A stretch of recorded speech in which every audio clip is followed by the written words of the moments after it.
El atardecer se tiñe el cielo con tonos de vino tinto. Una belleza que sería inolvidable si no fuera por el caos que consume a Nueva York en ese momento. La ciudad, una vez vibrante, ahora yace errante, sus edificios se desploman, fusionándose con la carne, huesos y vísceras de sus habitantes caídos. Este escenario es la representación cruda de un lugar atormentado, un mundo que ha perdido toda ley y humanidad. Pero esta visión distópica no está lejos de la realidad tangible. Los bullicios de súplicas y llantos, un dolor sin precedentes, han sido reemplazados por los alaridos de cadáveres errantes. Estos seres, antiguamente humanos, ahora cumplen su macabro propósito, morder y desgarrar la carne de los vivos, arrancando trozos de su humanidad, reduciéndolos a una masa informe de tejido. Por primera vez, se presencia la anomalía bautizada como el atardecer sangriento. El humo, el aire contaminado y el vapor de los muertos se entrelazan en una densa nieblina roja que se eleva hacia el cielo, formando nubes sanguinolentas. La muerte reclama su dominio, y Nueva York, desafortunadamente, es la primera en sucumbir. Luego, caen otras ciudades, pero Nueva York, en particular, parece destinada a un destino aún más cruel. Sin sobrevivientes que rescatar, se rechaza la solicitud de equipos de rescate. Todo ser vivo ha sido abandonado, dejando a Nueva York a la deriva en su propio apocalipsis.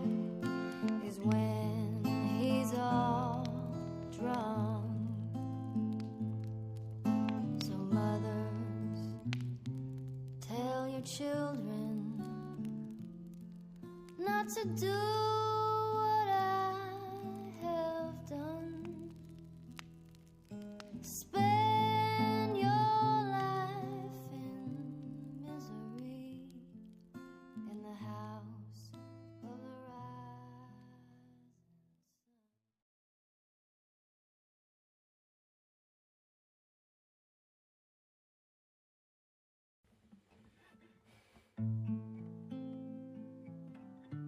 El hedor a descomposición es insoportable para el escuadrón de la SEAP. Se observan unos a otros, buscando consuelo o refugio mutuo, pero la situación es desesperada. La última aeronave de combate ha abandonado su base, extendiéndose hacia el horizonte y desapareciendo en la bruma de azufre. 10 agentes altamente entrenados se encuentran en el vórtice del caos. Verónica, la líder, soporta un torniquete que ha detenido la sangre en su brazo izquierdo, dejándolo inerte. La herida de la mordedura en su costado comienza a necrosarse, y una fiebre creciente la desconecta de sus habilidades motoras. Se apoya en la pared interna de la furgoneta militar, habiendo perdido toda esperanza junto con la humanidad en esa región. Poco a poco, su conciencia se despega de la realidad tangible, pero su instinto de supervivencia persiste. Arthur, su segundo al mando, tampoco se salva. Diversos rasguños y mordeduras le han desgarrado la piel, dejándolo incapacitado. Continúa sangrando, y no tardará en sucumbir a una infección. Tendido en el suelo, con respiraciones entrecortadas y pesadas, su mente divaga por momentos aleatorios de su vida. Cada segundo añade peso a sus párpados, que luchan por mantenerse abiertos. Con la mirada vidriosa, reflexiona sobre la familia que ha perdido y, sin nada más que hacer, acepta su muerte. En su mente, considera que tal vez está presenciando la extinción de su especie y, con su último aliento, ora por aquellos que continuarán la lucha después de él. María, una joven radiante y llena de vida y amor, se balancea en una esquina, sumida en un delirio de tristeza dolorosa. Llora desconsoladamente, traumatizada por la visión de carne y vísceras esparcidas, imágenes que inundan su mente una y otra vez, tiñendo su visión de un rojo intenso. Aunque físicamente ilesa, está mental y emocionalmente destrozada. Le han arrebatado su humanidad, despojándola de lo que más la definía. Jonathan, un hombre tan sólido como la roca, se sienta en el asiento del copiloto de la robusta furgoneta blindada.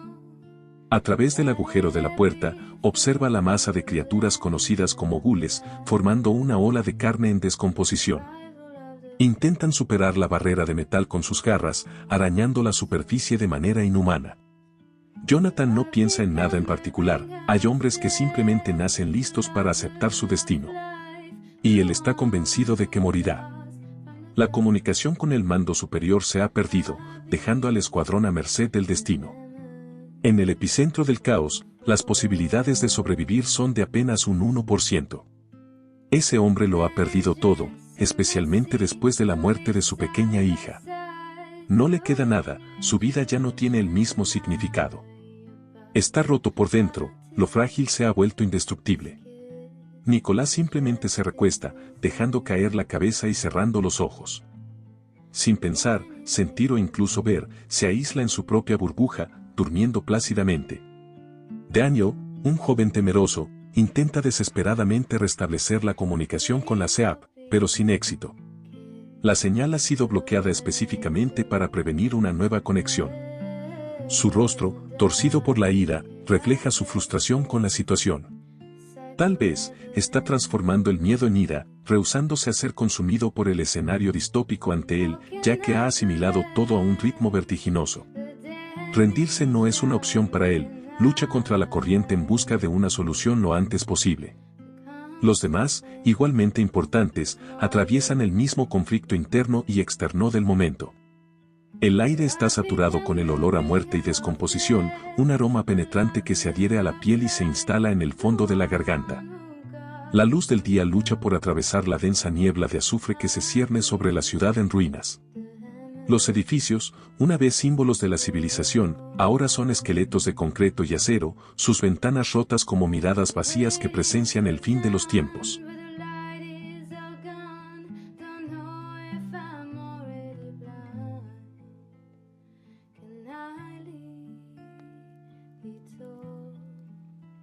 Las calles están cubiertas de escombros y vehículos abandonados, algunos volcados, otros incrustados en las fachadas de las tiendas.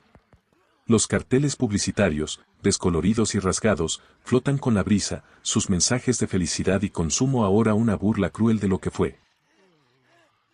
En el cielo, las aves de rapiña circulan, sus sombras proyectadas sobre el suelo como presagios oscuros. El sol, un disco pálido y distante, ofrece poca calidez, su luz filtrada por la contaminación atmosférica que ha cambiado el clima para siempre. El escuadrón de la SEAP se encuentra en medio de esta desolación, rodeados por los restos de lo que una vez fue una metrópoli bulliciosa. A su alrededor, los zombies, o gules, como los han denominado, se mueven con una lentitud tortuosa, sus cuerpos desfigurados y sus movimientos erráticos, como marionetas rotas controladas por hilos invisibles. El sonido de sus gemidos y gruñidos es un coro constante que acompaña la tragedia de la humanidad perdida.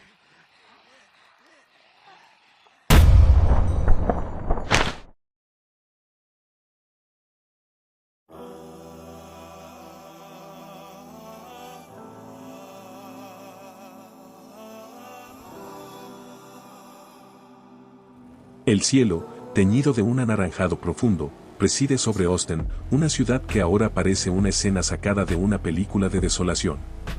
Las calles, desiertas y silenciosas, están salpicadas de periódicos que el viento arrastra sobre el pavimento húmedo.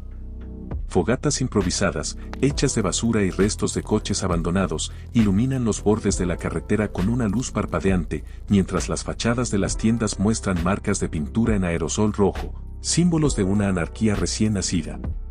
La ausencia de vida humana es palpable, como si un cataclismo hubiera devorado toda presencia en un instante. El sol, un disco descolorido en el cielo, arroja una luz pálida y enfermiza sobre la escena, como si estuviera consciente del holocausto que se desarrolla a su alrededor.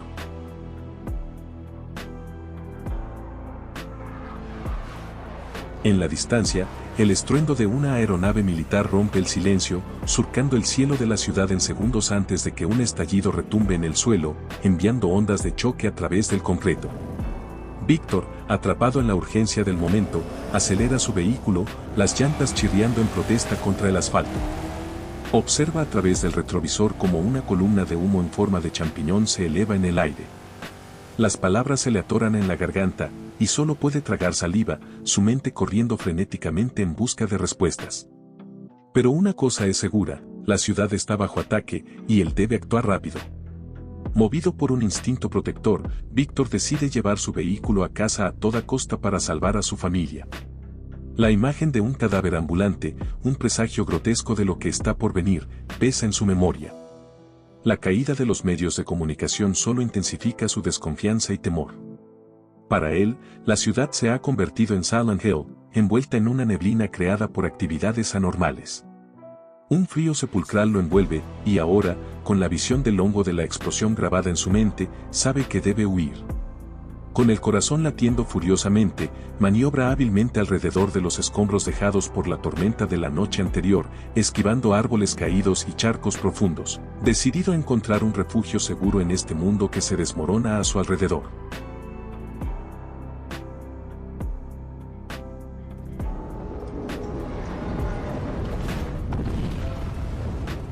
Un segundo y tercer bombardeo retumban en el aire, casi volcando el vehículo en la carretera.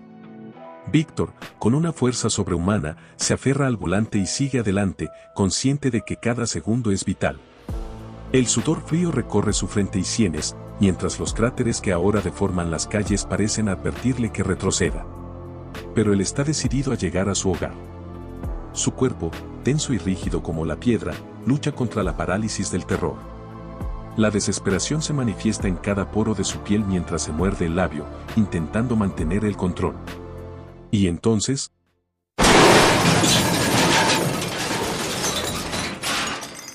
un estallido. Un sonido metálico que corta el aire. El viento azota su rostro con violencia y un silbido agudo atenaza sus oídos. El impacto contra el pavimento es brutal. Escucha el sonido de su propia carne y ropa desgarrándose en la fricción con el concreto. Unos minutos de agonía pura siguen, su cuerpo no responde. No hay recuerdos pasando ante sus ojos, solo un silencio sepulcral y una oscuridad que sacude su visión. Por un momento, parece como si nunca hubiera existido. Pero de repente, una bocanada de aire lo trae de vuelta a la cruda realidad. Con el diafragma dañado, lucha por respirar, sus pulmones moribundos se aferran al oxígeno.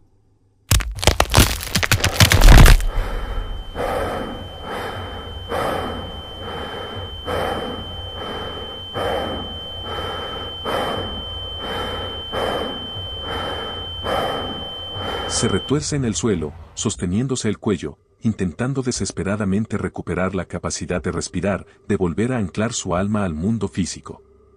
Después de varios intentos fallidos, logra recuperar el aliento.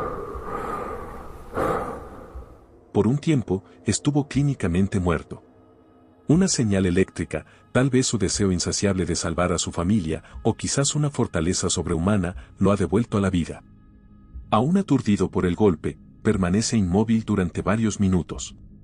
Recostado en el asfalto, siente el ardor en la carne desgarrada de su cuerpo. Un diente roto, las mejillas hinchadas, se pregunta qué ha sucedido. La respuesta llega al enfocar la vista en su vehículo destrozado. Una explosión lo alcanzó, lanzándolo fuera del coche.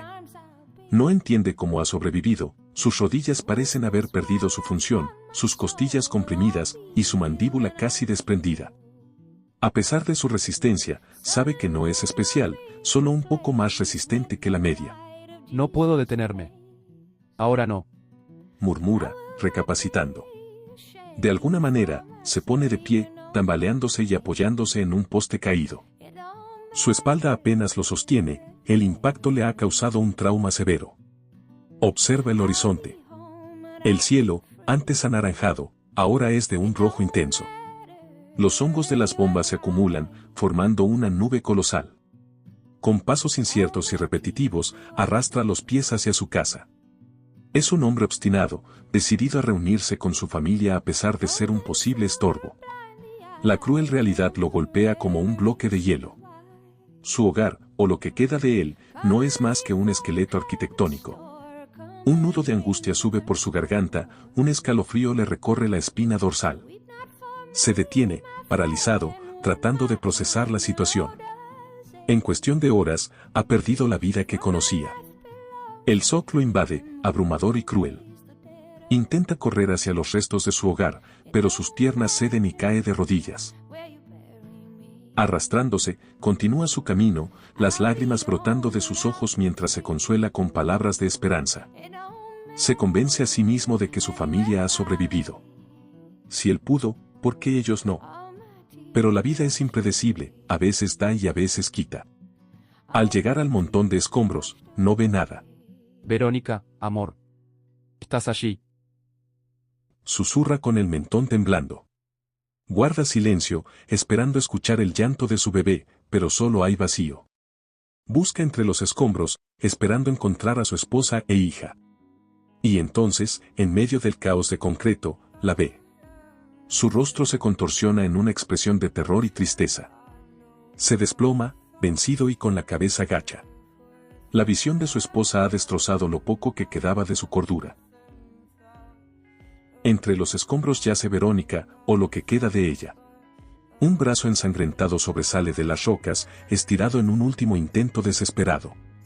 Su cráneo, una masa irreconocible, ya no es rescatable. En un charco de cerebro, un ojo intacto descansa fuera del entierro de concreto. Pero lo que finalmente hace que Víctor vomite es la masa de carne entre los restos de su cuerpo. Un pedazo afilado que le atraviesa el estómago, dejando ver sus tripas. El vómito se mezcla con sus lágrimas y mocos, y finalmente, emite un grito ahogado que resuena en la noche silenciosa.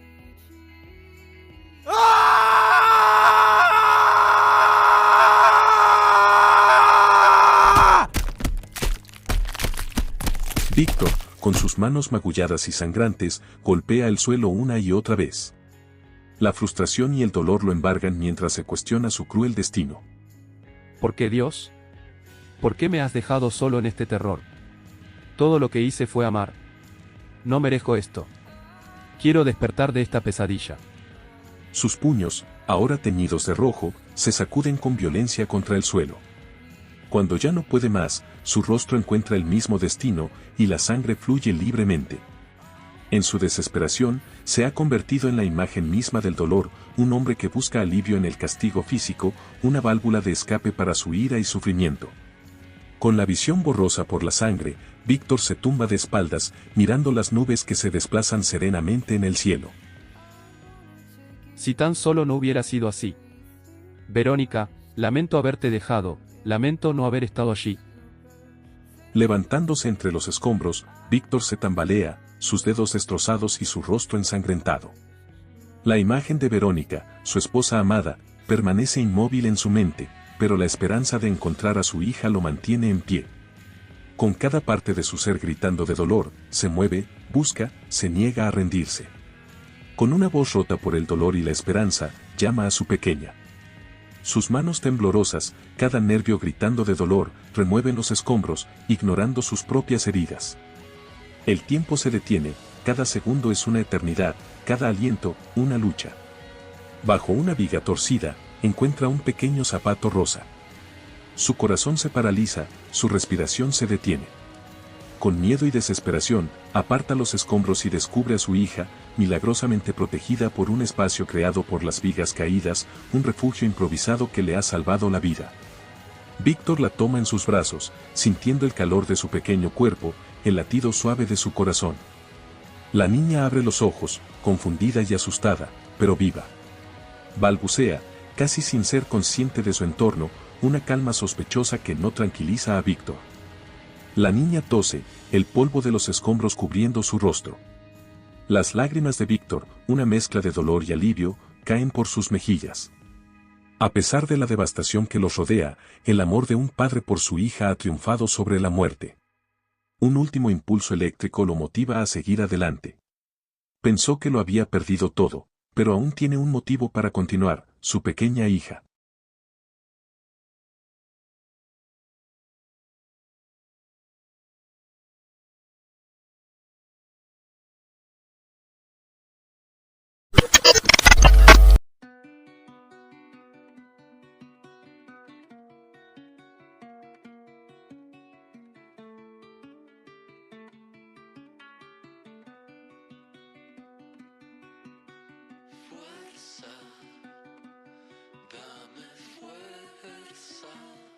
Los días transcurrieron con una rutina forzada, marcados por la ausencia de color y vida. La casa que Víctor había construido con tanto esfuerzo ahora no era más que un cascarón vacío. Tras tomar varias respiraciones profundas para reunir coraje, tomó una pala y enterró los restos de su esposa en el jardín, que milagrosamente había sobrevivido al desastre. El cielo, que antes se pintaba de colores vibrantes, ahora parecía haber perdido su paleta, quedando en un gris perpetuo que reflejaba el duelo de Víctor. La necesidad de adoptar una vida nómada se cernía sobre él, las provisiones escaseaban y la falta de leche para su bebé convertía cada segundo en una carrera contra el tiempo. Las aves carroñeras, atraídas por el olor de la muerte, revoloteaban entre los árboles desnudos. A pesar de la destrucción, algunos objetos útiles de la casa habían sobrevivido: comida, medicamentos, ropa. La estructura de la casa, sin embargo, se había colapsado con la fragilidad de un pétalo al viento. Entre los recuerdos de su esposa, encontró su estéreo, un aparato que había proporcionado la banda sonora de muchos momentos espontáneos de su vida. Como un último acto de amor y en compañía de su hija, puso a sonar su canción favorita, tonada para Simón. Mientras la música llenaba el aire, los ojos de Víctor reflejaban el dolor de un alma que ha soportado demasiado, una alma exhausta en busca de descanso. Te va a escuchar el mundo entero. Canta, canta, canta tu canción, Simón. Danos la ilusión. Gracias por tu vida.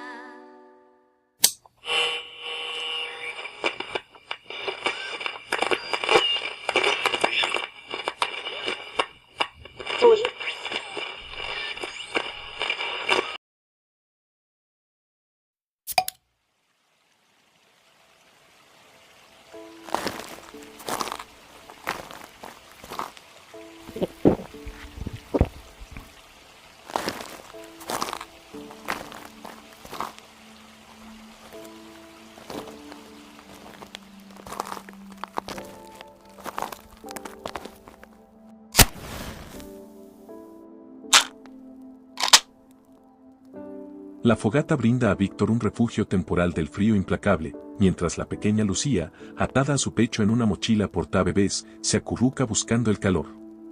Víctor, con una sonaja en mano, se acomoda sobre una mochila para enfrentar el fuego, que se refleja en sus ojos desesperanzados.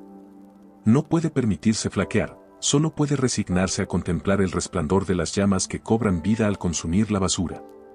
La cortina de la bodega está abierta, dejando que el humo se disipe en el viento. La cerca que rodea el lugar protege a Víctor y a su hija de cualquier intruso. Los cuervos, que se han convertido en una presencia constante, esperan pacientemente para alimentarse de los restos que la catástrofe ha dejado atrás. Un río de agua brota de los cráteres en el suelo, producto de la cañería dañada, y aunque el olor es desagradable, Víctor ha encontrado suministros y materiales en estas bodegas que podrían sostenerlos por un tiempo.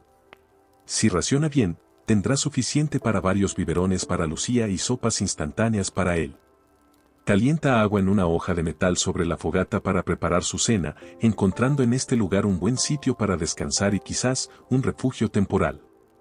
Los días, o tal vez semanas, desde la muerte de su esposa han pasado en un borrón, el tiempo se ha vuelto un concepto distorsionado desde el primer bombardeo. Víctor reflexiona sobre los ataques subsiguientes, más leves y distantes, mientras la noche se prepara para reclamar la ciudad una vez más, sumergiéndola en una oscuridad que no se había visto en décadas. El eco de los gules resonaba, una señal inequívoca de la noche que se cernía sobre la ciudad. Dios, una palabra que Víctor había captado fugazmente en la radio antes de que el silencio se tragase las ondas. El mensaje era escueto: criaturas nocturnas, devoradoras de restos. A esas entidades se les denominaba gules.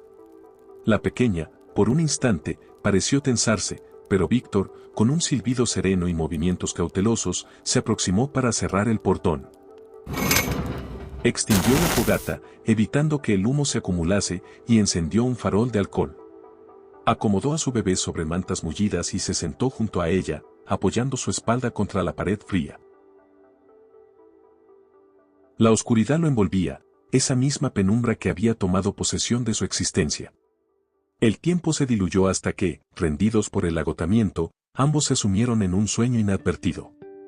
El comportamiento de la niña era anómalo, inusual para su corta edad. Observaba el entorno no con curiosidad, sino con cautela, y mantenía un silencio casi constante, como si intuyera que el menor ruido podría atraer el peligro. Ni siquiera el dolor de los golpes arrancaba de ella un llanto o una mueca. Víctor contemplaba esta aparente insensibilidad con alarma, aunque él mismo no estaba muy distinto. Su cuerpo, magullado bajo la chaqueta, mostraba un mosaico de hematomas. Comer le resultaba una tortura, su mandíbula crujía y dolía, obligándolo a inhalar profundamente antes de usar la lengua para tragar el alimento. Su ojo derecho, rodeado por un halo de sangre, apenas le servía ya. Los nudillos, en proceso de cicatrización, le impedían gestos simples como cerrar el puño, y una costilla posiblemente fracturada le recordaba su fragilidad. Pese a todo, Víctor se mantenía firme, enfrentando obstáculos y evaluando su situación. No era un estratega ni un combatiente. Recientemente, al caer la noche, se había encontrado con un ghoul, una figura desfigurada, con la carne colgando y oscureciéndose en un proceso de necrosis. El hedor que emanaba era insoportable, y un líquido viscoso se filtraba de su piel en descomposición. Esa noche, Víctor estuvo a punto de sucumbir al pánico. El enfrentamiento fue espantoso, marcado por una presencia casi demoníaca. Aprendió rápidamente a esquivarlos, los ghouls carecían de astucia. Durante el día, su comportamiento era errático, lo que explicaba la aparente desolación de las ciudades. Se congregaban en la oscuridad de túneles y edificios abandonados, quedándose allí. Por las noches. Se mueven con un propósito desconocido, arrastrando sus extremidades deformadas que chasquean y crujen con cada paso. Los ghouls no hablan, su comunicación es un coro de gemidos y gruñidos que reverberan en el silencio sepulcral de la ciudad. Sus dientes, filosos como cuchillas, están manchados con la historia de sus festines nocturnos. La transformación de los ghouls es un misterio envuelto en sombras. De día, los ghouls se ocultan del sol que podría quemar su carne vulnerable. Buscan refugio en las profundidades de la tierra, en sótanos olvidados o en las sombras perpetuas de estructuras derruidas. Allí, en la oscuridad, esperan pacientemente la caída de la noche, cuando pueden emerger para cazar y alimentarse. La presencia de los ghouls ha transformado la ciudad en un laberinto de peligros. Cada esquina puede albergar una sorpresa mortal, cada sombra puede ser el preludio de un ataque. Los sobrevivientes, como Víctor, deben navegar este nuevo mundo con cautela, siempre conscientes de que los ojos hambrientos de los ghouls podrían estar observándolos desde la oscuridad.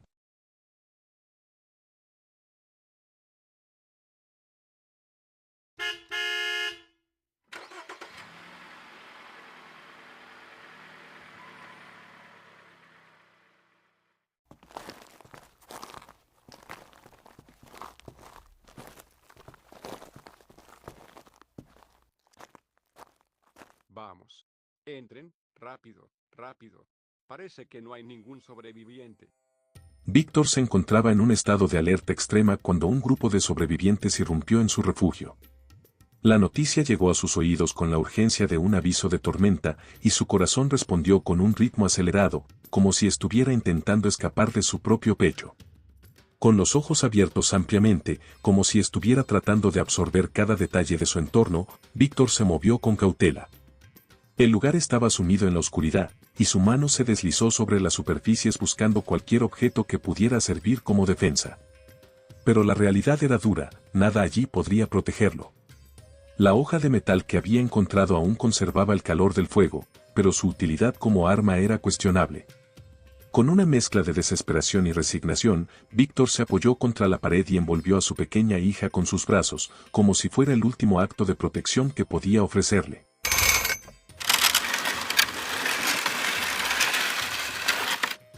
La reacción inmediata fue la de una corta descarga de una pistola, seguida por la luz del amanecer que se filtraba por una rendija. La luz cegadora del sol apenas permitía a Víctor distinguir la figura que lo apuntaba.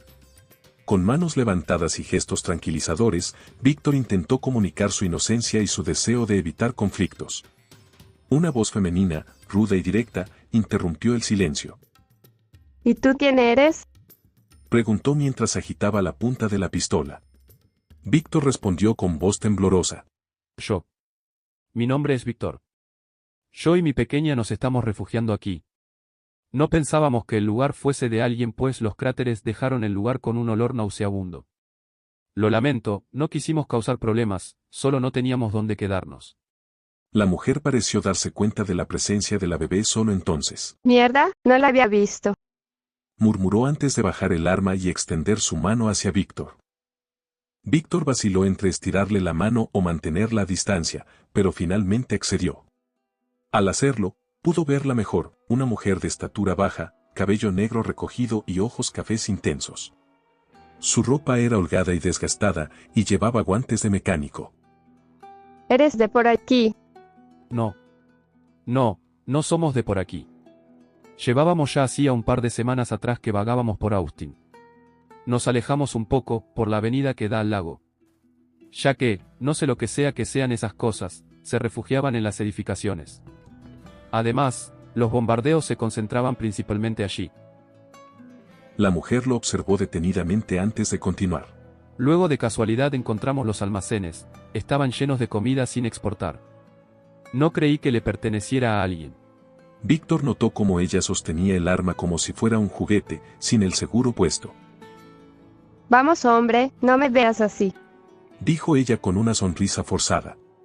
No te haremos daño, estamos aquí porque creíamos que no había nadie viviendo. Además, tienes una pequeña, no somos monstruos. No. Lo siento, solo estoy cansado. Es todo. Lo siento. No siempre fue así, pero ya sabes, tenemos que tener precaución con los extraños. Estos últimos días llegó un desconocido y nos robó provisiones. Parece que no podemos confiar demasiado, ¿sabes? No pareces un mal tipo, Víctor. Me presento, soy Annie. Annie lo miró fijamente antes de dirigirse hacia otro tipo que estaba en la distancia. Víctor no podía hacer nada más que mantenerse inerte para no levantar sospechas. Desde lejos, un anciano arrastrando un pie se acercó con un fusil en mano. Mucho gusto, Víctor, mi nombre es Johnny.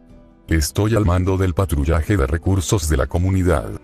Se presentó como Johnny y miró a Víctor con curiosidad antes de dirigirse hacia la bebé dormida entre las mantas. ¿Una bebé? ¿Qué pretendes hacer, Annie? Annie se detuvo, su mente en un torbellino de pensamientos. John tiene una bebé, además, el sujeto parece decir la verdad. Johnny se frotó la barbilla, su mirada errante buscando entre las sombras de la posibilidad. Bueno. Suelta Johnny, viendo la situación en retrospectiva. No creo que a la gente del asilo les agrade recibir más invitados. El último nos robó descaradamente. Aunque es verdad, tiene una bebé, sería inhumano abandonarlos en estas condiciones. ¿Qué pretendes? Esto debe de ser rápido. El plan era venir y exportar las cajas antes del anochecer. Hacemos al menos unos 30 minutos de camino. Podemos poner la decisión del resto. Annie consideró las opiniones de los demás, su voz marcada por la incertidumbre. Johnny lanzó un vistazo rápido a Víctor, luego al almacén y después a la bebé. Se mordió el labio inferior, un gesto maquinal que se produce al pensar demasiado. Sin intercambiar palabras de vuelta con Annie, Johnny se dirigió hacia Víctor. Aquel anciano mantenía una estatura colosal, sin duda al lado suyo Víctor no era más que miseria. Hagamos un trueque, Víctor. Annie arqueó las cejas, confundida. Víctor se mantuvo recto, como una roca. Tú nos das todas las provisiones de estos almacenes, y nosotros te damos hogar en el asilo de ancianos. Sin duda estos últimos días hay bastantes cupos en el lugar. Con la condición, de que nos servirás de utilidad en la comunidad. Ya sea realizando actividades comunitarias o ayudarnos en el patrullaje. También, por otro lado, te daremos la mitad de lo que saquemos de este lugar, y tu niña estará en perfectas condiciones. Annie es una buena niñera. Annie se ríe nerviosamente, girando en su sitio. Víctor repasó lo que había dicho John. Por un lado, resultaba un trueque donde el mayor beneficiado era él. Por otro, no podía permitirse darse el lujo de confiar en ellos. Tras una toma de decisiones rápidas por su cabeza, Víctor accedió al trueque. El trato está hecho, Youni. Solo necesito un instante.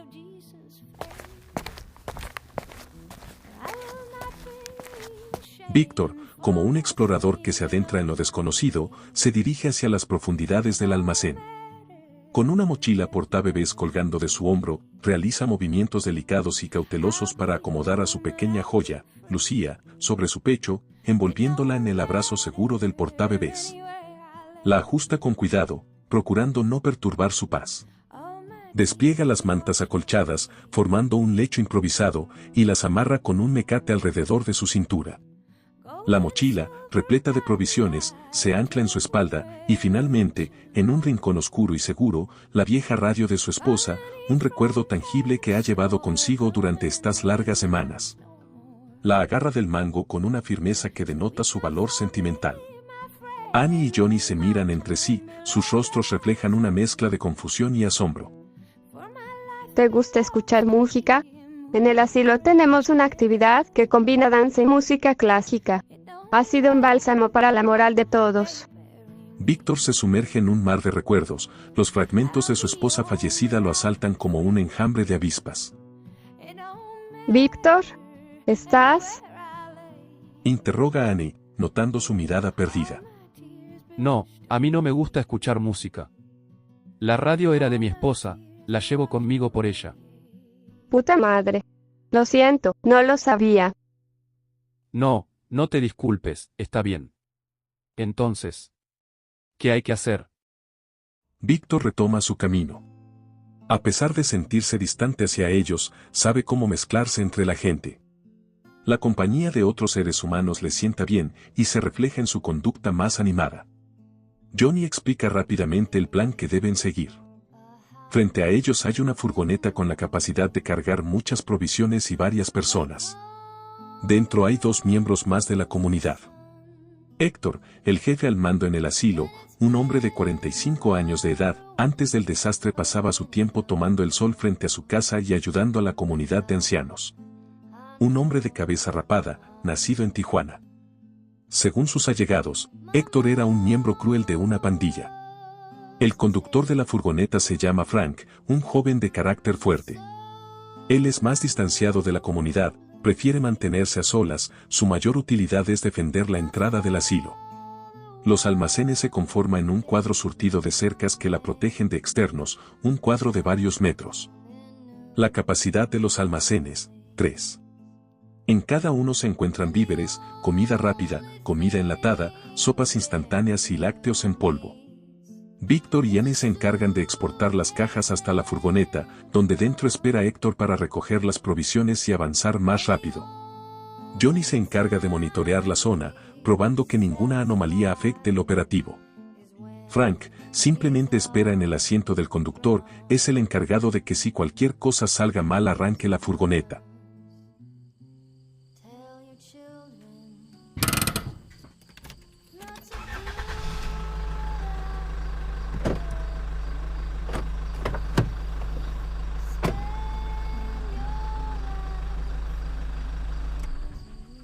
El atardecer se hace próximo, las aves de carroña emprenden el viaje de nuevo hacia los árboles altos.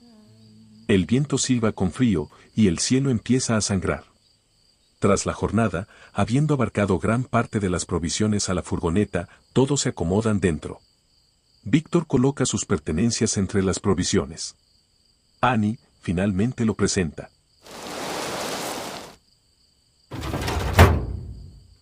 ¿Y este pinche vato quién es, Annie? Cuestiona Héctor, se gira un momento para dedicarle una vista escudriñadora. No parece contento. Annie, con una risa nerviosa que se desliza por sus labios como una melodía discordante, entrelaza sus manos sobre su regazo, sus pulgares danzando en un vals silencioso. Su risa, una sinfonía de notas desafinadas, parece desentonar con su apariencia amigable y atractiva. Víctor, a pesar de la peculiaridad de la risa, no puede evitar que una sonrisa se dibuje en su rostro. La risa, aunque extraña, es contagiosa. Él es Víctor Héctor. Dice Annie, su voz flotando en el aire como una pluma. Gracias a él, hemos podido almacenar las provisiones de manera más segura y rápida.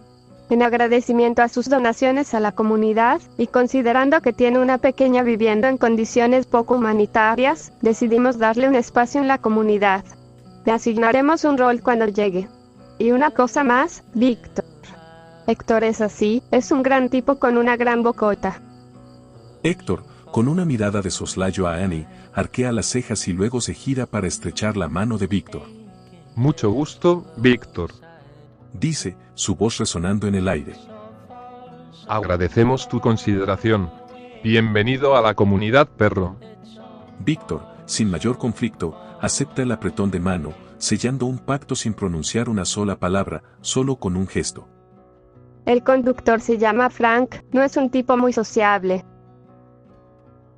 Menciona Annie, intentando familiarizarse rápidamente con Víctor.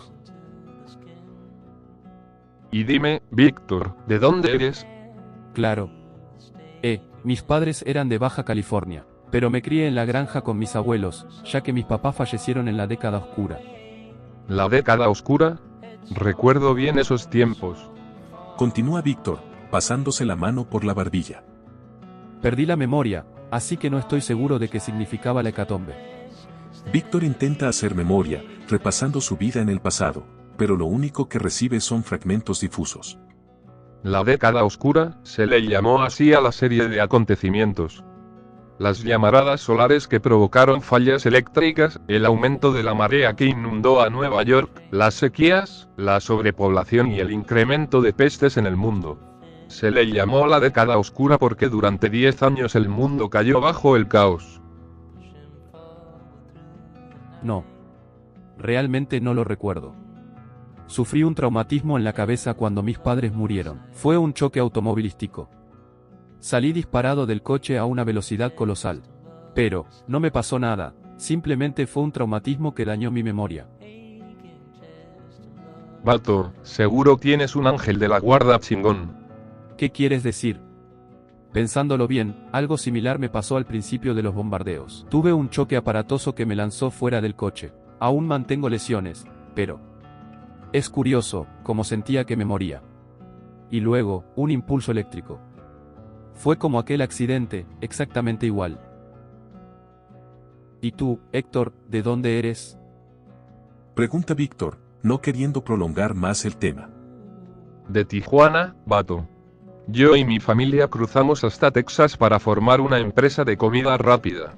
Se llamaba El Chucho, tuvo buenas ventas, incluso tuvimos un comercial de televisión. El resultado se desvió un poco y terminamos dando caridad a un asilo.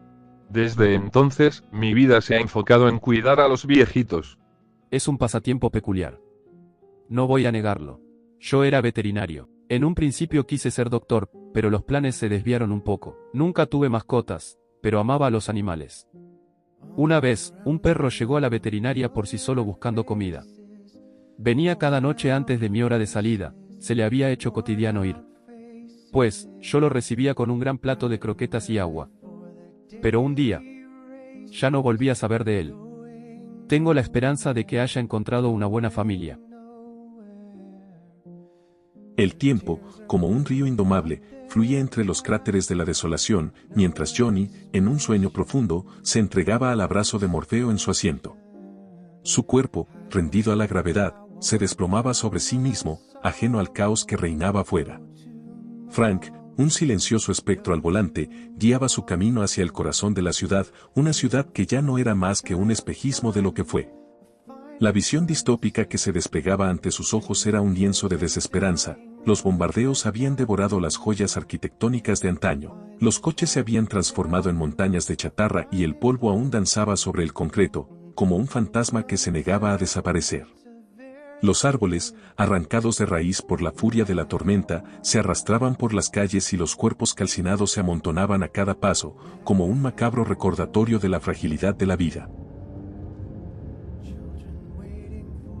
Mientras la furgoneta avanzaba hacia su incierto destino, Víctor, con la mirada perdida en el paisaje, era un espectador mudo de la tragedia que se había desatado. Su rostro, pálido y hundido, era el retrato de un hombre consumido por el dolor, un hombre cuyo corazón había sido desgarrado por la pérdida de su amada esposa. Annie, con la delicadeza de una madre, acunaba a la bebé en sus brazos, entonando una melodía que parecía arrullarla. A pesar de la suciedad, el hambre y las heridas, Annie era un faro de esperanza en medio de la oscuridad, una mujer cuya moral se alzaba como una montaña inquebrantable.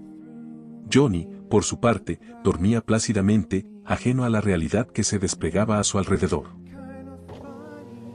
Héctor, con una mezcla de preocupación y ansiedad, observaba cómo el sol comenzaba a desvanecerse en el horizonte, dando paso a la noche y a las criaturas que con ella venían.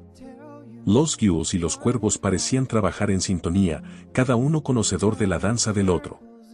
Entre los sobrevivientes se especulaba sobre el origen de los gules, pero todos coincidían en una cosa: esos seres, sumidos en una maldad viscosa, ya no eran humanos.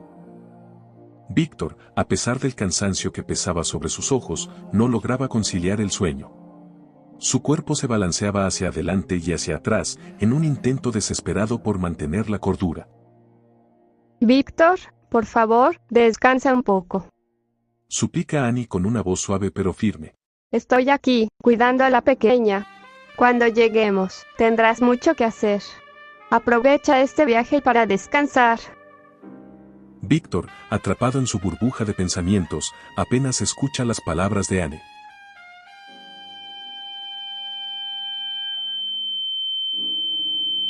Su mente está en otro lugar, perdida en un mar de recuerdos y lamentos que se intensifican con la caída de la noche. Lo sé. Eso intento, solo. Balbucea Víctor, su voz apenas un susurro. Conozco esa mirada, Víctor. Dice Annie con una ternura que apenas disimula su preocupación. Esa mirada perdida, esos ojos hundidos, esa cara pálida, petrificada en una sola expresión. Todos aquí hemos perdido a alguien. Familia. Amigos. Respeto tu decisión de aislarte, de manejar tu duelo a tu manera.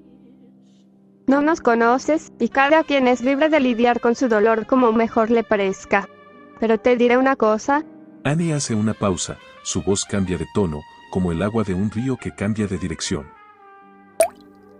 Tienes que seguir adelante. No lo hagas por nosotros, ni siquiera por ti, hazlo por tu hija, Víctor. Es en este momento, más que nunca, cuando más te necesita. Eres lo único que la protege del exterior. Eres un buen hombre, de buen corazón. No necesito conocerte para saberlo. Annie extiende su brazo y coloca su mano sobre el pecho de Víctor, transmitiéndole su tranquilidad, su fuerza. Por el amor de Dios, descansa un momento. En ese instante, Víctor se permite ser humano. Se permite sentir. Rompe a llorar, abrazando a Annie con una intensidad que sorprende incluso a él mismo. Sus corazones se entrelazan, compartiendo su dolor, su desesperación. Annie, sintiendo su dolor, estrecha a Víctor contra su pecho. La bebé, ajena a todo, simplemente descansa, esperando la llegada de un nuevo día. Víctor y Annie, sin quererlo, han forjado un vínculo puro, un vínculo que los une en su dolor y en su esperanza. Y así, mientras la furgoneta se pierde en la oscuridad de la noche, ellos se encuentran, unidos en su soledad, en su dolor, en su esperanza.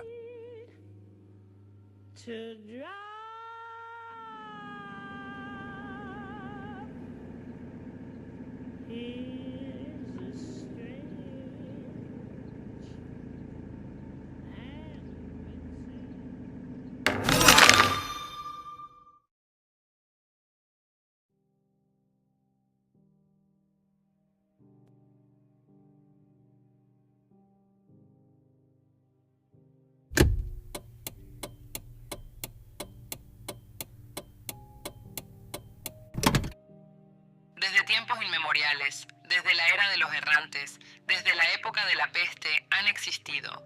Se les ha llamado gules. Son criaturas de la noche, seres que habitan en los rincones más oscuros de nuestra imaginación y en las profundidades de la mitología árabe. El gul, o gul, como se le conoce en español, es una criatura fascinante y temible. Un monstruo no muerto, conocido por su naturaleza necrófaga, que se alimenta de la carne de los muertos. Habitan en lugares inhóspitos, deshabitados, frecuentando los cementerios como si fueran su hogar. Profanan las tumbas para alimentarse de los cadáveres, pero también secuestran niños para devorarlos. La leyenda del ghoul golpea nuestro subconsciente, conectando con poderosos tabús como la necrofilia y el canibalismo. Se dice que pueden robar niños humanos y sustituirlos por sus crías, que durante su infancia parecerán un niño normal, hasta que a la edad adulta sufran la transformación a ghoul. El ghoul puede cambiar de forma, asumiendo la de una hiena u otro animal del desierto. Generalmente intenta desorientar a los viajeros inexpertos que cruzan el desierto, llevándoles a la muerte. La mención literaria más antigua que menciona a los ghouls es Las Mil y Una Noches. Sin embargo, la figura del ghoul ha trascendido las fronteras de la mitología árabe para convertirse en un elemento recurrente en la literatura de terror y fantasía. La SEAP ha incorporado al ghoul como un ser existente. A quien pueda escuchar esto, no los intenten confrontar, no dialoguen, huyan. Salen por las noches, durante el día reposan. Su debilidad es el sol. Sus carnes no soportan los rayos ultravioleta. Hace poco han formado un método peculiar. Son criaturas con suma adaptabilidad. Necrosan su piel, formando una capa externa negra que refleja la luz. Avanzan rápido. Son fuertes, veloces. Mi equipo, el último escuadrón de Junkers, ha caído. No falta mucho para que la luz de la Gran Manzana se extinga. Antes de despedirme, quiero informar al superviviente que está escuchando esta transmisión. No tengo mucho tiempo. He perdido mucha sangre. Seré breve. Los ghouls son criaturas nocturnas. Eviten salir durante la oscuridad. Son extremadamente ágiles y flexibles. Trabajan en equipo. Se amontonan uno sobre el otro formando una masa informe. El fuego les asusta. No traten métodos de erradicarlos como asfixia o ahogamiento. El lóbulo frontal de cada ghoul en un tiempo es reemplazado por un nuevo órgano, generando células de oxígeno propias. Por ende, son más difíciles de mantener a raya. No se cansan. No necesitan de respirar para atacar. La única forma de acabar con ellos es de un tiro limpio en la cabeza. Su metabolismo es diferente, alterado. No necesitan de comer ni beber agua y tampoco están completamente muertos, por lo que sus cuerpos se desgastan más lentamente. Como he recalcado, no se les enfrenta, se escapa, pero si no tienes de otra, reza por ti y por quien te acompañe, para que acaben con ustedes pronto. Esto es todo. Esta es mi renuncia a la SEAP. No confíen en ellos. Son unos monstruos, peores que los ghouls.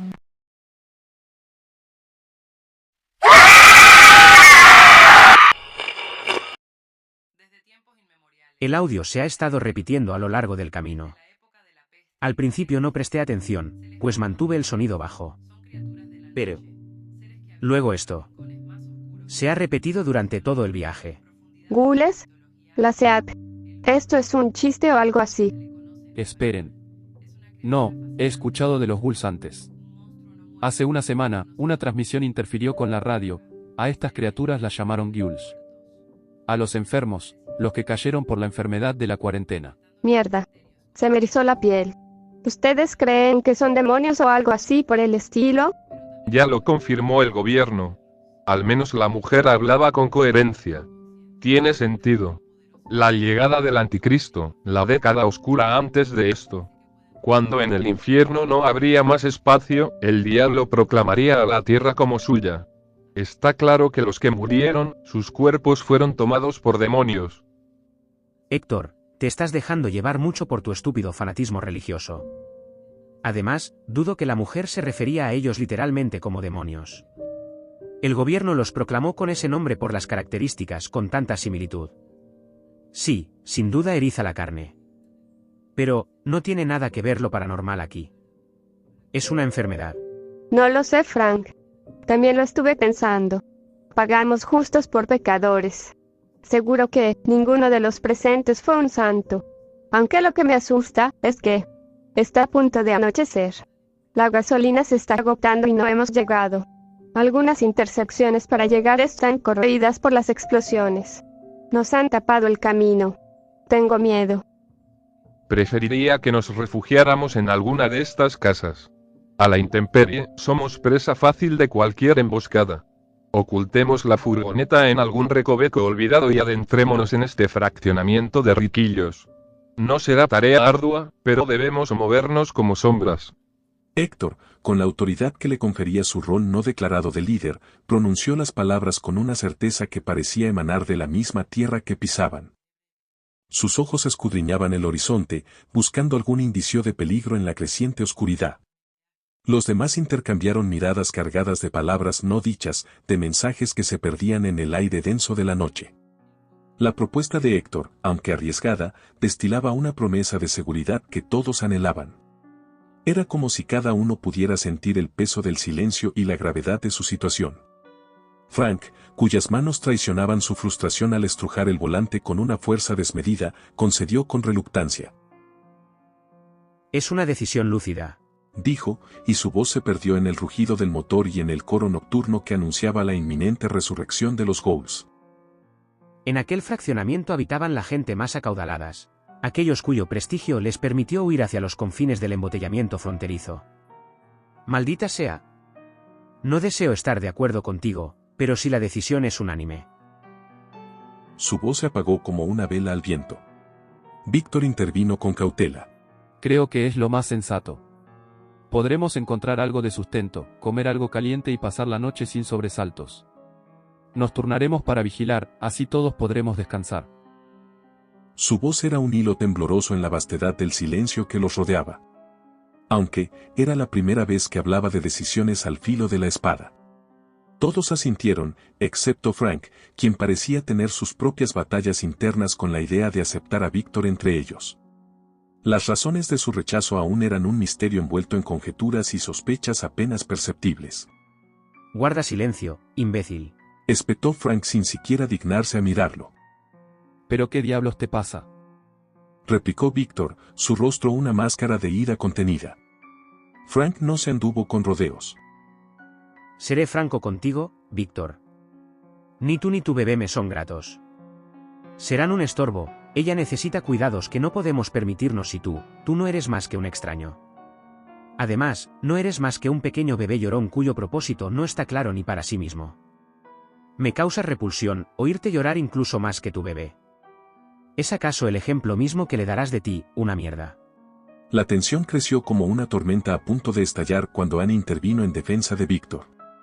Los demás callaron, sus silencios eran tan elocuentes como las palabras mismas. Frank continuó su diatriba sin piedad. ¿Acaso no comprenden? Este mundo ha cambiado, ya no hay lugar para los débiles.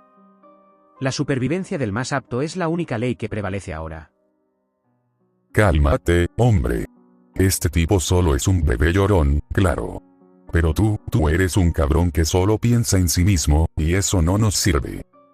La discusión se disolvió cuando Frank giró el volante y dirigió el vehículo hacia su destino incierto. Annie se dedicó a calmar a la bebé mientras Víctor luchaba con sus propios demonios internos.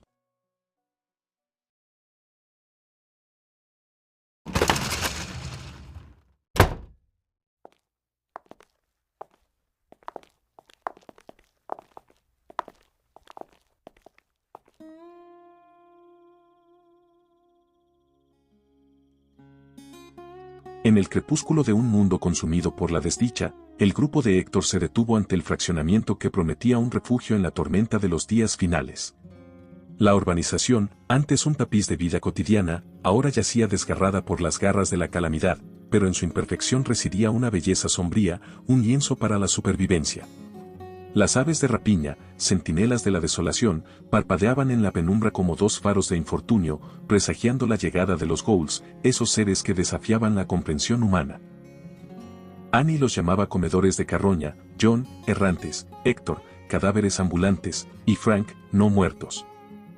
Aunque sus perspectivas divergían, todos coincidían en una verdad ineludible: estas criaturas danzaban en el filo de la existencia, en la frontera entre la vida y la muerte.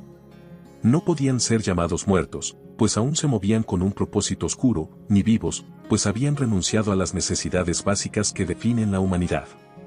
Nadie habló más, la discusión entre Frank y Víctor tornó al grupo en una separación momentánea. Annie molesta especialmente por herir a Víctor, John, por su egoísmo e insensibilidad, Víctor, angustiado por la primera impresión, y Héctor, molesto, simplemente, molesto. Aunque, en la quietud de la noche, el grupo no necesitaba palabras, su plan ya estaba en marcha. Ocultaron su furgoneta en un rincón inacabado del fraccionamiento, bajo un mural inconcluso que hablaba de tiempos más esperanzadores. Con una lona negra, la camuflaron, dándole la apariencia de un vestigio olvidado. Con meticulosidad, inspeccionaron cada fachada en busca de un santuario. Un refugio que los apartara lo antes posible del exterior que ya permitía tornarse lúgubre. Una puerta intacta era una promesa de paz, la ausencia de vehículos, una señal de huida precipitada, y ventanas sin marcas de violencia, un suspiro de alivio. Aunque no garantizaban la ausencia de ghouls, estos pasos tejían una malla de seguridad alrededor de ellos. Finalmente, eligieron una casa al azar. Dentro, el caos reinaba, no de violencia, sino de una partida apresurada. Se movían con la delicadeza de sombras, evitando el más mínimo ruido que pudiera despertar a los horrores que acechaban en la oscuridad. Héctor, el primero en explorar, apenas distinguía formas en la negrura que devoraba la habitación. Con la luz lunar como guía, buscó signos de vida, o lo que quedaba de ella. Su fusil de asalto, un extraño en sus manos acostumbradas a la frialdad del acero, era un recurso final, reservado para un enfrentamiento que todos deseaban evitar. No sabía cómo usarlo, tampoco tenía buena puntería, pero al ser el líder, lo más propio para él, era cargarla. La inspección fue breve, no había nada que encontrar en ese cuarto que olía a abandono. Annie, sin aparentar importarle su apariencia física, pero con una necesidad extraña, frente al espejo, se enfrentaba a la realidad de su reflejo, una vanidad oculta tras la fachada de su bondad. A pesar de tener rasgos propios de una persona completamente buena, tenía sus deslices. Repasó su semblante, rascando la suciedad de su rostro con sus dedos. Revisó sus dientes, párpados, cejas, etc. Víctor, alejado de los demás, luchaba con sus pensamientos y el peso de la paternidad en tiempos de apocalipsis. Se preguntaba a sí mismo demasiadas cosas que posiblemente no lo dejarían dormir en los días venideros. Las palabras de Frank habían recaído en él con el peso de una baldosa fría. La noche avanzaba, y con ella, el frío se enredaba en sus huesos. Víctor compartió su abrigo con Annie, y juntos brindaron calor a la pequeña vida que dormía ajena al caos. La presencia de ella, y la sonrisa que le ofreció aquella noche, le había aligerado el estrés y preocupación que cargaba. El silencio se apoderó de la habitación, solo roto por el coro nocturno de los grillos y el susurro de las nubes en su danza celestial. La seguridad era una ilusión, una lección aprendida desde el amanecer de su odisea. Víctor, luchando contra el sueño, sabía que la noche guardaba secretos, que la calma era la preludia de la tormenta. Y en ese momento, entre la vigilia y el sueño, el mundo se desvanecía. El cuerpo humano acumula un límite que no puede sobrepasar. Víctor había cruzado ese límite hace mucho.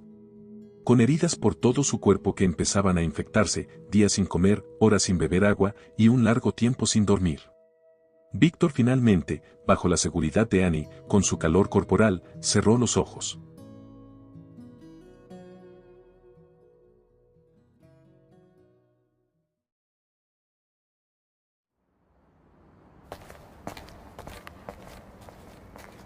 ¿Qué es esto? ¿Dónde estoy? Estoy en una estación de trenes, pero ¿por qué? No puedo pensar bien qué pasó.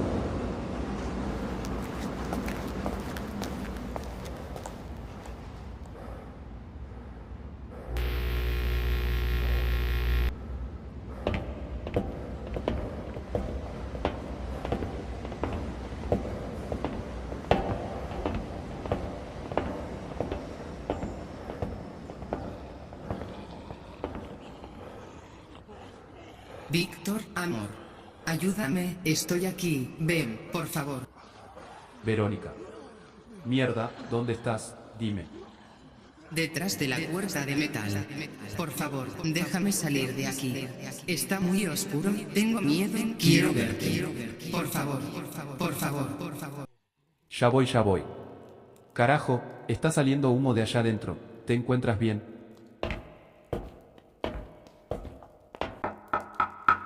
Ábreme ya, por favor, por favor, por favor, por favor.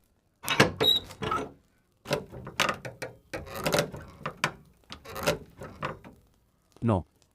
No puedo ver nada, amor. ¿Dónde te encuentras? Ven. Enciende la luz. Activa el interruptor, vamos. Para que puedas verme. Para que puedas ver mi hermoso rostro. Verónica, tú no eres Verónica. ¿Dónde está mi esposa?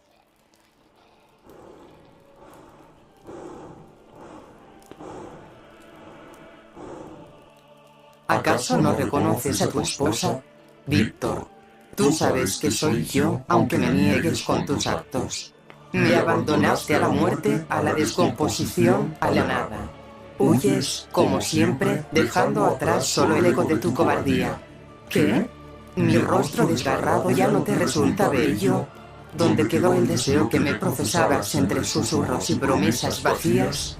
Quizás prefieras a Verónica, la sumisa, la ingenua, la que se conformaba con las migajas de tu atención. Ella, que soportaba tus iras y tu patética inmadurez. Pero mírame bien, Víctor. Soy el resultado de tus pecados, una criatura despedazada, sin ojos para llorar, sin brazos para abrazarte. ¿Te horroriza lo que ves? Todo es obra tuya. Ahora me pudro en el infierno, mientras tú, oh, querido Víctor, no tardarás en arder junto a mí en este abismo.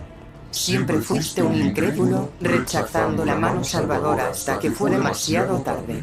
Y cuando la muerte te reclame, tu carne se descompondrá como la de cualquier otro mortal. Lo lamento, Víctor, pero siento como la infección corroe tu alma, como las heridas se gangrenan con el terror que convierte a los hombres en monstruos desalmados. Pronto, muy pronto, nos reuniremos. Junto a Lucky, en la eternidad de la condena. Todo porque fuiste un cobarde, temeroso de enfrentar la realidad, encerrado en tu frágil fantasía infantil. La enfermedad te consumirá lenta y dolorosamente. Ven, dame tu mano. No prolongues tu agonía, aquí en el infierno ya casi no queda lugar.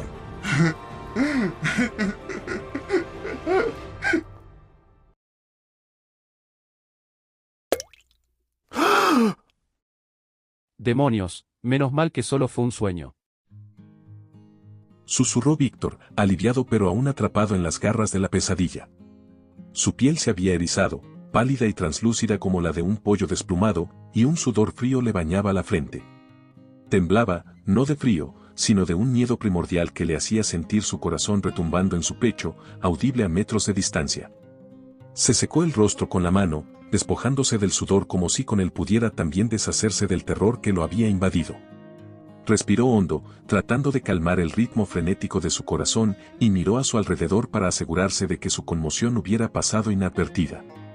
Frank, su compañero de vigilia, seguía despierto, inmutable como una estatua, en la misma posición en que Víctor lo había visto por última vez antes de caer en los brazos de Morfeo. La noche se estiraba perezosa bajo el tenue resplandor lunar, como si quisiera disfrutar del silencio antes de que el alba trajera consigo el caos del nuevo día. Víctor notó el armario junto a la puerta del baño, una estructura de madera maciza y sombría que parecía llamarlo con una insistencia inquietante. Bajó la cabeza, luchando contra el peso del cansancio y la visión borrosa que amenazaba con arrastrarlo de nuevo al mundo de los sueños. Pero entonces, un leve crujido lo sobresaltó, un sonido tan sutil que podría haber sido imaginario, pero que a Víctor, moldeado por la paranoia del apocalipsis, lo puso en un estado de alerta máxima. Era como si los vestigios del caos le hubieran conferido un sexto sentido, una habilidad para percibir el peligro en la más mínima anomalía. Observó el armario con intensidad, como si pudiera penetrar su oscura madera con la mirada, pero no vio nada. Frank también había escuchado el murmullo de la madera y fijó su vista en el armario. En ese momento, ellos eran los guardianes de aquel refugio improvisado. La pequeña Lucía se acurrucaba entre Annie y Víctor, quienes, sin darse cuenta, se abrazaban para compartir el calor humano en una esfera térmica que los protegía del frío cortante.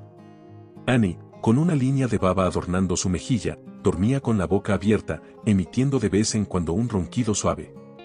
John y Héctor yacían plácidamente, sus rostros serenos y sus cuerpos inmóviles, como si estuvieran tallados en piedra. Pero el crujido se repitió, esta vez más fuerte, más insistente. Frank reaccionó con rapidez, extrayendo un cuchillo de cocina de su bolsillo y poniéndose de pie con movimientos calculados y silenciosos. Víctor solo observaba, paralizado por la incertidumbre, mientras Frank avanzaba hacia el armario. Se detuvo frente a él, contemplando la oscuridad que se filtraba por las rendijas de la puerta. Frank lo examinó con una mirada prolongada y suspicaz, como si pudiera discernir los secretos que se ocultaban tras la madera.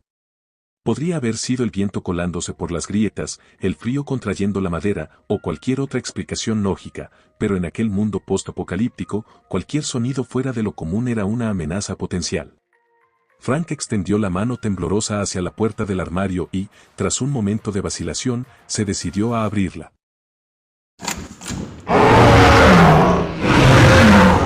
En el crepúsculo de la habitación, el gruñido gutural de la criatura desató un sobresalto colectivo.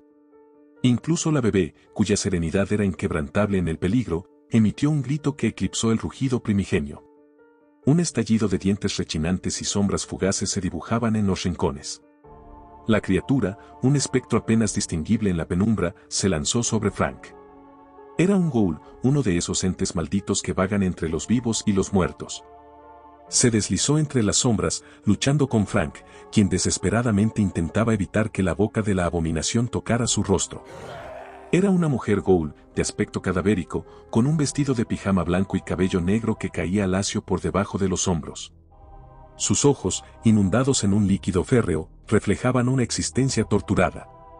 De su boca emanaba un líquido oscuro, que caía con acidez sobre Frank mientras él se arrastraba por el suelo, luchando por escapar de la oscuridad que lo envolvía.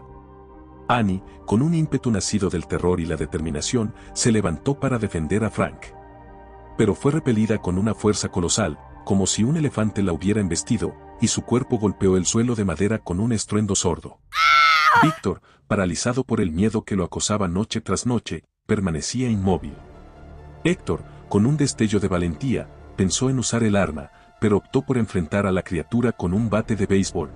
Sin embargo, retrocedió ante la imposibilidad de acercarse, mientras Frank luchaba con la fuerza de su ser. En un giro fortuito del destino, Frank logró asestar una patada certera que lanzó al ghoul varios metros lejos de él. Se arrastró hacia el centro de la habitación, buscando refugio junto a Annie. Fue entonces cuando la luz de la luna iluminó la figura de la criatura, una mujer de piel pálida, venas negras hinchadas y un rostro esquelético. Sus iris, teñidos de un líquido amarillento, gemían con el dolor de su existencia maldita. Se contorsionaba, deformando su cuerpo en ángulos imposibles para un ser humano. Avanzaba como un animal cuadrúpedo, sus piernas dobladas en formas arácnidas y sus huesos crujían al tocar el suelo. Su cabello oscuro se esparcía como un manto, dándole la apariencia de un espectro japonés.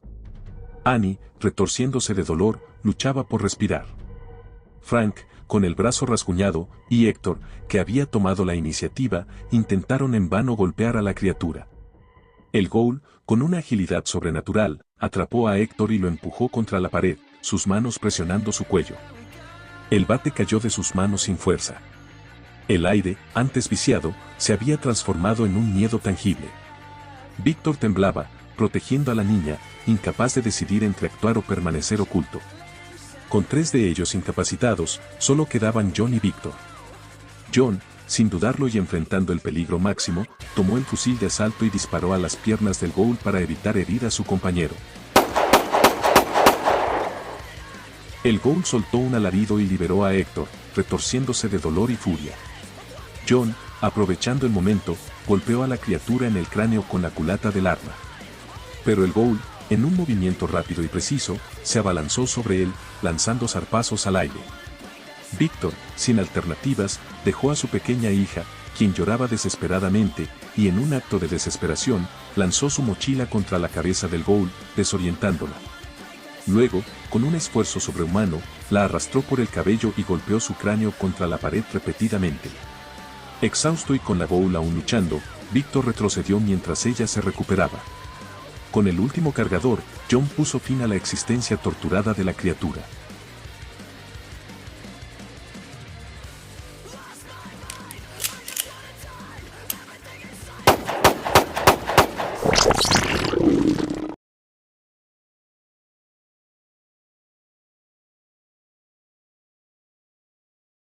Hola, yo soy... Bueno, creo que nunca había usado mi voz para algún video del canal, pero me dio flojera usar la voz sintética para despedirme, así que voy a usar mi voz real. También perdonen la calidad del audio, pero es que realmente no tengo material para grabar mi voz. Este solo es un aviso más que nada para explicar una situación que se presentó en el episodio y que seguro alguna persona notó. Habló del sueño de Víctor. Como mucha gente conoce, las audioseries a veces recurren a recursos como poderes o en sí ser portadores de algún demonio, lo que sea. Para aclarar una cosa del sueño de Víctor es que yo no tengo planeado actualmente agregar poderes o siquiera este tipo de cosas. Más que nada lo hice como un guiño, pero no más que eso. Aunque estoy pensando en agregar infectados parciales próximamente, realmente no estoy seguro de agregarle algún albidil especial. Disculpen. Aclaro lo del sueño de Víctor para la gente quisquillosa que dice, no, yo agrego poderes a la verga. Ya no va a haber el pinche video. Bueno, cálmate, güey. Si yo agrego poderes, sé que lo voy a implementar de buena forma y no de una forma en la que sea muy poco inmersiva, para que me entiendan.